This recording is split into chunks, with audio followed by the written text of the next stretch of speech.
We know how generous you normally are, but Minister, I think we all know that NATO set up the Partnership for Peace in 1994. We also know that William Perry and Ashton Carter, the brains behind the PFP, as it were, said in their book Preventative Peace, the objective of a renewed Partnership for Peace should be to make the experience of partnership as close as possible in practical military terms to the experience of membership in NATO. So PFP combined exercises and other military-to-military activities should advance from the Partnership's early focus on peacekeeping and humanitarian operations to true combat operations. In other words, the Partnership for Peace is and always has been a disgusting contradiction in terms.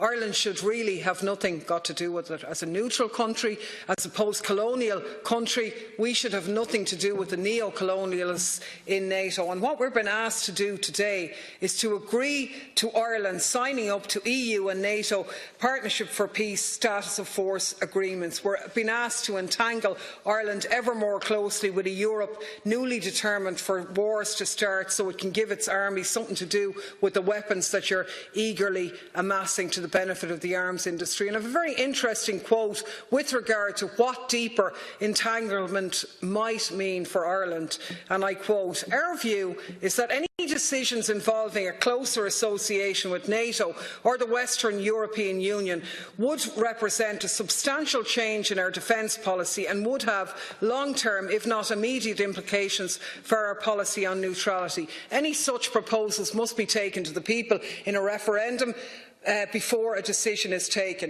Bertie Ahern, 1996. Fianna Fáil fought and won the 1997 election on the basis of opposition to participation in the Partnership for Peace. And what has happened between now and then that has changed that status? Absolutely nothing, except a much deeper drive to arms and enrichment of the arms industry. We shouldn't have anything to do with it in 96, and we certainly should have nothing got to do with it in 2019 either.